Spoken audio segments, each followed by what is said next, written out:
Oh salut! Avant de commencer cette vidéo les gens, je tiens à vous prévenir que si vous n'avez pas vu l'épisode 218 ou si vous n'avez pas lu le chapitre 55 de Boruto, je vous déconseille de regarder cette vidéo car il risque peut-être d'y avoir du spoil. Donc voilà, donc je vous conseille d'abord d'aller soit lire le chapitre 55 ou tout simplement de regarder l'épisode 218. D'ailleurs, un épisode vraiment masterclass. Car on ne sait jamais, peut-être que je vais spoiler dans cette vidéo. Enfin, c'est même certain. Salut à toutes et à tous les gens, c'est Blade et aujourd'hui on se retrouve pour une vidéo sur Boruto. Ça faisait vraiment longtemps que je n'avais pas parlé de Boruto sur la chaîne et dans cette vidéo ça va être plus par rapport à une réponse de plusieurs interrogations de gens sur Twitter comme quoi Naruto sans Kurama il serait peut-être faible. Je vais donc répondre dans cette vidéo à cette question si Naruto est pour moi faible depuis qu'il n'a plus Kurama. Alors je tiens à vous dire que l'épisode 218 était vraiment une masterclass incroyable, un épisode. J'en ai pas trop parlé, je crois que j'en ai à peine parlé sur Twitter, mais c'était un épisode vraiment assez fantastique, assez incroyable. Alors déjà à l'époque que j'avais lu le manga, à l'époque, ça fait moins d'un an quand même qu'on a eu le chapitre 55, enfin voilà, c'était une année folle pour l'anime Boruto. Mais enfin bref, le chapitre 55, je trouvais qu'il était vraiment incroyable et tout. Même si c'est vrai que le départ de Kurama était assez expédié dans le manga.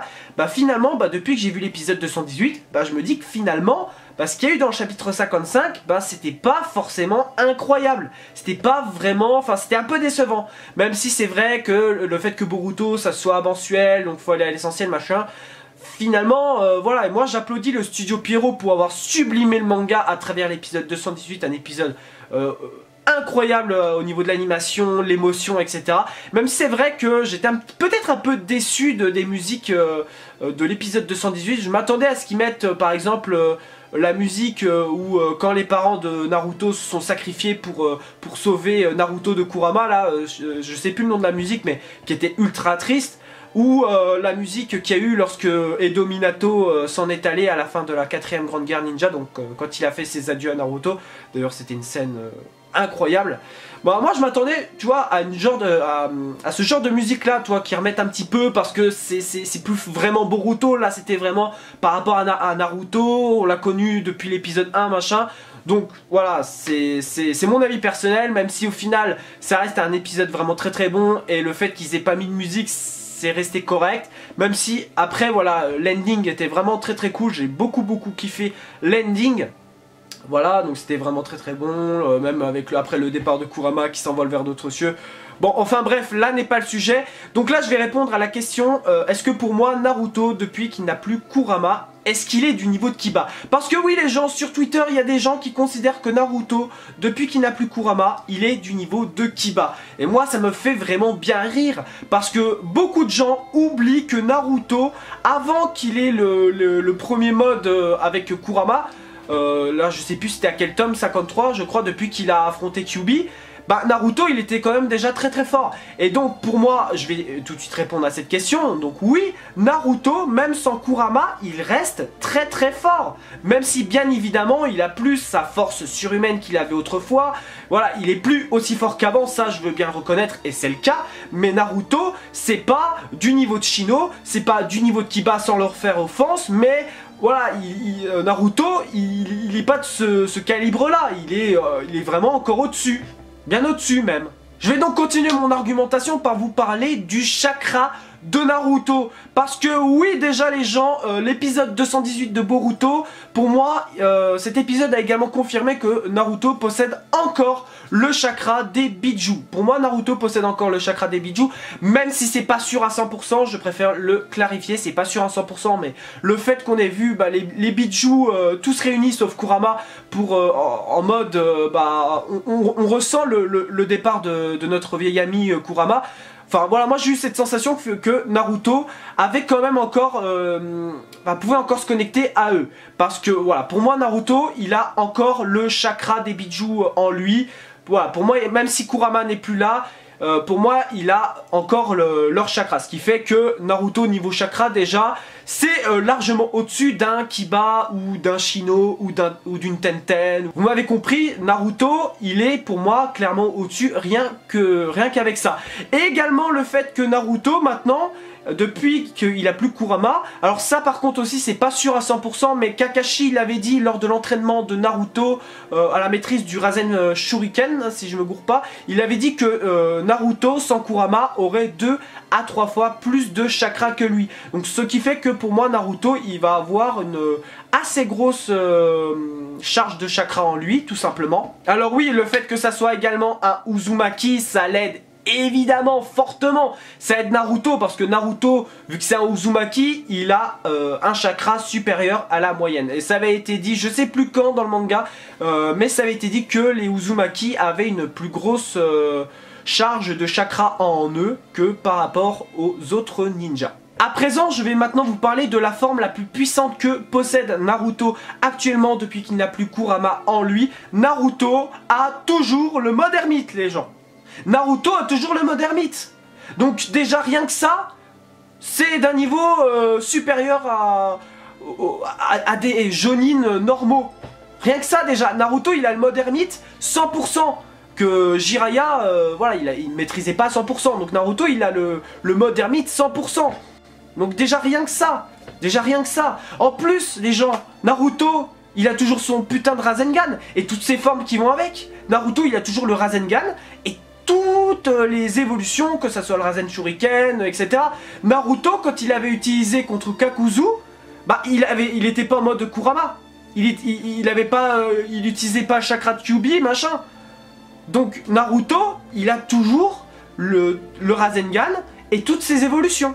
J'ai également envie de vous parler du Kagebunshin no Jutsu, les gens, parce que oui, Naruto, c'est sa technique fétiche, c'est sa technique assez incroyable. Naruto, il a toujours le Kagebunshin no Jutsu, il peut toujours faire ses 1000 clones, ça va pas poser de problème, même si il va falloir quand même qu'il fasse comme un petit peu plus attention, maintenant qu'il n'a plus Kurama, parce que le fait que Kurama était en lui, ça l'aidait fortement, avec le chakra de Kurama, mais maintenant qu'il n'est plus là, certes il va devoir faire un petit peu plus gaffe, mais quand même Naruto il a toujours le Kagebunshin no Jutsu, c'est une technique à ne surtout pas sous-estimer, c'est une technique qui est vraiment puissante. D'ailleurs je veux pas dire, mais la technique elle a été vachement efficace face à Ishiki. Kawaki il a fait le multiclonage, il s'est cloné pour tromper Kawaki, n'importe quoi, pour tromper Ishiki. Donc ça reste une technique vraiment super efficace et Naruto, bah, c'est l'expert dans la matière, comme on dit, c'est vraiment l'expert. Quant aux deux derniers points qui me viennent en tête, déjà premièrement Naruto il a toujours les techniques d'invocation. Naruto ça change pas, il a toujours les techniques d'invocation, donc il peut invoquer Gamakichi, il peut... D'ailleurs j'aimerais bien qu'on revoie là, les Gamakichi, Gamabunta etc. dans Boruto. J'ai bien envie de voir ce que donne leur design 15 ans après la fin de la 4ème Grande Guerre Ninja. Enfin 16 ans plutôt, 16 ans après la fin de la 4ème Grande Guerre Ninja. Enfin voilà, mais il a toujours ses techniques d'invocation. Naruto il peut toujours faire, il peut invoquer Gamakichi qui aujourd'hui doit être très certainement plus grand que son père. D'ailleurs je crois que durant la 4ème Grande Guerre Ninja il était déjà plus grand que son père Gamakichi, ou il était de même taille. Je ne sais plus ça, mais enfin bref, j'ai envie de les revoir quand même, parce que ce sont quand même des personnages cool. Donc peut-être qu'on verra Naruto au Mont Myoboku, peut-être qu'on verra Kashin Koji, peut-être qu'on verra Kamakichi, etc. et les autres crapauds à ce moment-là, ou si Naruto va de nouveau s'entraîner au Mont Myoboku, je ne sais pas, on verra ça par la suite, mais en attendant, il a toujours les techniques d'invocation, et ça c'est quelque chose à prendre en compte. Quant au dernier point qui me vient en tête, il s'agit de la maîtrise des 5 éléments, parce que oui, Naruto, tout comme Hiruzen, même si c'est de mémoire, c'est grâce au fait qu'il ait le chakra des 8 Biju maintenant, ce qui fait qu'il maîtrise tous les éléments. Alors on sait qu'il maîtrise le Futon. Le Futon c'est son élément, on va dire, de spécialité, voilà, c'est son affinité, son élément d'affinité.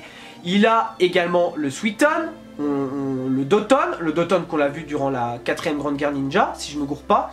Enfin, on a même vu le Suiton et le Doton lors d'un combat d'entraînement face à Boruto dans le manga et dans l'anime. Donc voilà, et il maîtrise également le Katon et le Raiton. Et je vais finir cette vidéo par vous donner ma petite théorie, même si je pense que d'autres personnes ont cette même théorie. Donc venez pas me dire dans les commentaires, oui mais toi t'as la même théorie que machin, oui t'as machin. Non, moi je regarde pas les vidéos théorie machin, j'ai pas envie de me... Voilà, moi ce que je vous donne c'est mon ressenti. Donc, et puis là je vais vous l'expliquer tout simplement d'où me vient cette théorie.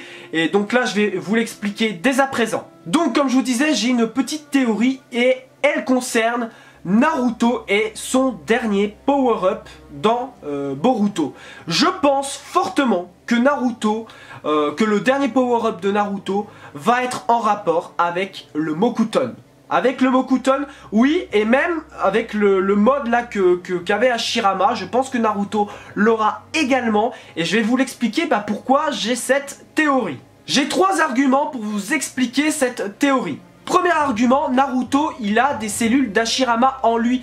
Et oui les gens, Naruto, il a, avec sa prothèse, des cellules d'Hashirama. Et Tsunade l'avait dit à la fin de l'anime Naruto Shippuden. Et je sais plus si ça avait été dit à la fin du manga également. Mais qu'elle lui avait mis une prothèse avec des cellules d'Hashirama, voilà, pour que son bras tienne, voilà, pour qu'il ait un nouveau bras, parce que vous savez que Naruto il a perdu son bras droit lors de son dernier combat face à Sasuke.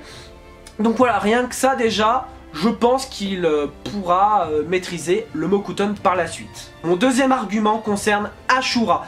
Oui les gens, Naruto est le descendant d'Ashura, tout comme l'a été Hashirama, et on sait que ces deux monstres de puissance ont maîtrisé le Mokuton. On sait que les deux ont maîtrisé le Mokuton. Donc pourquoi pas Naruto? Pourquoi Naruto serait le seul à être exclu de ça? On a bien vu avec Indra, Madara, etc. Ils avaient le Susanoo. Ils avaient développé l'œil à une puissance assez incroyable. Même si je crois Madara il avait développé plus avec le Rinnegan. Mais... en tout cas, même Sasuke du coup, avec son ancien Rinnegan là. Mais enfin bref, pourquoi Naruto serait-il le seul à être exclu de la lignée, finalement à être exclu du Mokuton? Donc pour moi je pense que ça sera l'ultime power-up. Et qui sait, peut-être que le Mokuton de Naruto, peut-être il sera supérieur à celui pour moi, il sera déjà supérieur à celui de Yamato, parce que, voilà, Yamato, voilà. Mais, pour moi, il est possible que le Mokuton de Naruto, peut-être niveau maîtrise, peut-être même niveau maîtrise, il serait supérieur à celui de Ashura, et, qui sait, peut-être même à celui de Hashirama. Et mon troisième et dernier argument qui concerne Naruto et sa maîtrise du Mokuton, vient simplement du fait qu'il maîtrise les 5 éléments. Oui les gens, Naruto, comme je vous ai dit plus tôt dans la vidéo, Naruto maîtrise les 5 éléments. Donc le Doton, le Katon, le Suiton, le Futon et le Raiton. Naruto maîtrise les 5 éléments. Et pour maîtriser le Mokuton, donc le Mokuton, ça provient du mélange entre le Suiton et le Doton. Et Naruto, comme je vous ai dit, Naruto, on l'a vu utiliser le Doton et le Suiton lors de son combat d'entraînement contre Boruto. Je sais plus exactement, ça devait être après qu'on nous ait introduit l'organisation Kara dans le manga et dans l'anime du coup. Je crois que c'est ça, je crois que c'était à peu près là.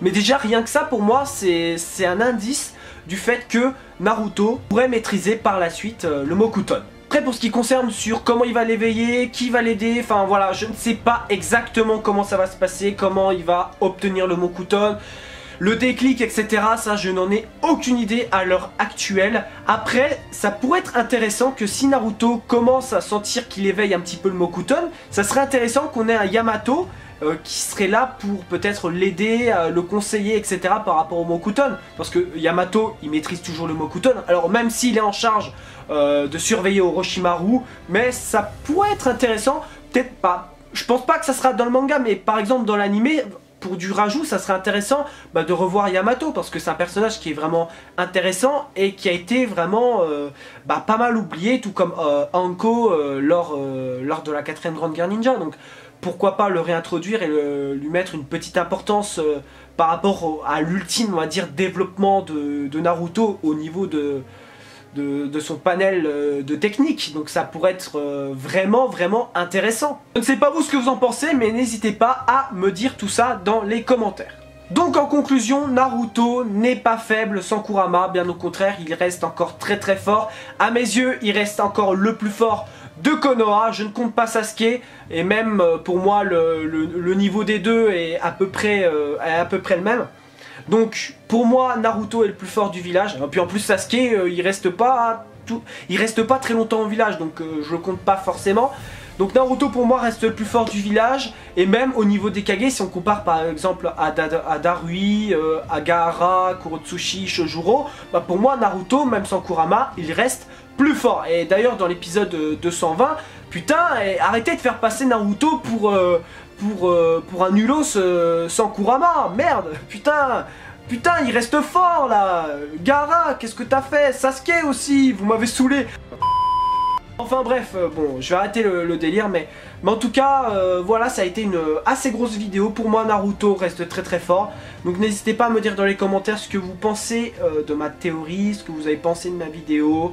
Voilà, je voulais vraiment répondre à cette question qui me saoulait un petit peu, parce que considérer Naruto sans Kurama nul, pour moi ça n'a aucun sens, surtout que pendant une grosse majeure partie du manga, Naruto ne maîtrisait pas, enfin n'était pas pote avec Kurama, donc il se débrouillait autrement, donc on voyait bien un Naruto très fort, même si c'est comme je vous ai dit, Naruto avec Kurama est quand même au-dessus, bien supérieur, il est surhumain, il a un niveau d'un dieu. Donc encore une fois, voilà, donc n'hésitez pas vraiment à me laisser en commentaire, c'est très important. N'hésite pas à liker la vidéo si elle t'a plu, partage, etc. Et abonne-toi si mon contenu te plaît, encore une fois. Et quant à moi, je me casse et moi je te dis à bientôt pour une prochaine vidéo. Merci d'avoir regardé, allez, Jana.